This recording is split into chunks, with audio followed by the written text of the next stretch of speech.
La petite fille aux allumettes. Il faisait vraiment un froid terrible. La neige tombait, la nuit n'était pas loin. C'était d'ailleurs le dernier soir de l'année, la veille du jour de l'an. Au milieu de ce froid et de cette obscurité, une petite fille marchait dans la rue, la tête et les pieds nus. Elle avait bien des pantoufles en quittant la maison, mais à quoi bon?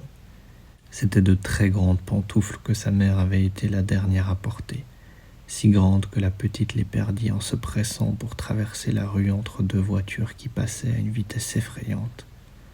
L'une des pantoufles resta introuvable, quant à l'autre, un gamin l'emporta, disant qu'il en ferait un beau berceau quand plus tard il aurait des enfants. La petite fille cheminait ainsi avec ses petits pieds nus, tout rouges et bleuis de froid. Elle tenait dans un vieux tablier toute une quantité d'allumettes, et elle emportait un paquet à la main.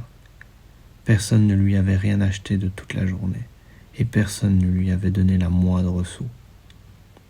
Elle avait bien faim et bien froid, bien misérable mine, pauvre petite. Les flocons de neige tombaient sur ses longs cheveux blonds, si gentiment bouclés dans son cou. Mais il est vrai qu'elle ne pensa pas à ce genre de futilité. Les lumières brillaient aux fenêtres, le fumet d'oie rôti se répandait dans la rue. C'était la veille du jour de l'an, voilà à quoi elle pensait. Elle s'assit et se blottit dans un coin, entre deux maisons, en se repliant ses petites jambes sous elle. Mais elle avait encore plus froid, et de toute façon, elle n'osait pas retourner chez elle.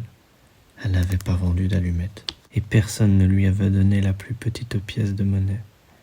Son père la battait, et du reste, il faisait froid chez elle aussi. Il logeait sous le toit et le vent soufflait au travers, bien qu'on eût bouché les plus grandes fentes avec de la paille et des chiffons. Ses petites mains étaient presque mortes de froid. Ah!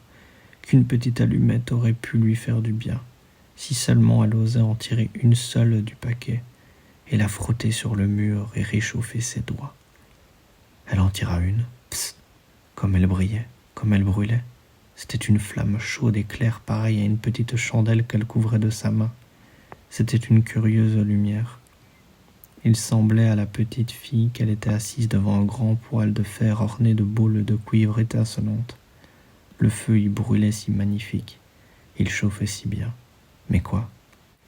La petite étendait déjà ses pieds pour les chauffer aussi, quand la flamme s'éteignit et le poêle disparut. Elle était assise, un petit bout de l'allumette brûlé à la main.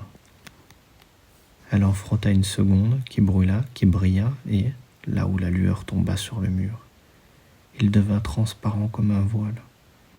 La petite pouvait voir l'intérieur d'une salle à manger où la table était couverte d'une nappe d'un blanc éclatant, de vaisselle en porcelaine fine, et sur laquelle une oie rôtie, farcie de pruneaux et de pommes, fumait en répandant un parfum délicieux. Mais ce qui était encore plus magnifique, c'est que l'oie sauta de son plat et roula sur le plancher, la fourchette et le couteau dans le dos, jusqu'à la pauvre fille. L'allumette s'éteignit alors, et elle n'avait devant elle que le mur épais et froid. Elle en alluma une troisième. Elle se vit alors assise sous le plus magnifique arbre de Noël. Il était plus grand et mieux décoré encore que celui qu'elle avait vu à Noël, quelques jours auparavant, chez le riche marchand. 1000 bougies brûlaient sur les branches vertes, et des images de toutes les couleurs, comme celles qui ornent les vitrines des magasins, semblaient lui sourire. La petite éleva les deux mains, l'allumette s'éteignit, toutes les bougies de Noël montaient, et elle s'aperçut que c'étaient maintenant des étoiles. L'une d'elles tomba en traçant une longue raie de feu dans le ciel.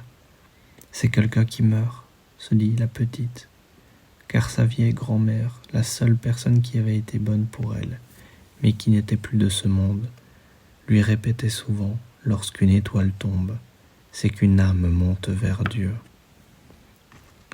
Elle frotta encore une allumette sur le mur. Il se fit une lumière éclatante au milieu de laquelle elle vit la grand-mère debout, avec un air si doux, si radieux. « Grand-mère, s'écria la petite, emmène-moi. Lorsque l'allumette s'éteindra, je sais que tu ne seras plus là. Tu disparaîtras, comme le poêle de fer, comme l'eau à rôti, comme le bel arbre de Noël. Vite, elle frotta le reste du paquet, car elle tenait à garder sa grand-mère, et les allumettes répandirent un éclat plus vif que celui du jour. Jamais la grand-mère n'avait été si belle et si grande. Elle prit la petite fille dans ses bras, et toutes les deux s'envolèrent joyeuses au milieu de ce rayonnement, bien haut, là où il n'y avait plus ni froid, ni faim, ni angoisse. Elles étaient auprès de Dieu. Mais dans le coin entre les deux maisons, quand vint la froide matinée, la petite fille était assise, les joues toutes rouges, un sourire à la bouche, morte de froid, le dernier soir de l'année. Le jour de l'an se leva sur le petit cadavre, assis là avec les allumettes, dont un paquet avait été presque entièrement brûlé. « Elle a voulu se réchauffer, » dit quelqu'un. Personne ne sut quelle chose elle avait vue, au milieu de quelle splendeur elle était entrée avec sa vieille grand-mère dans la joie de la nouvelle année.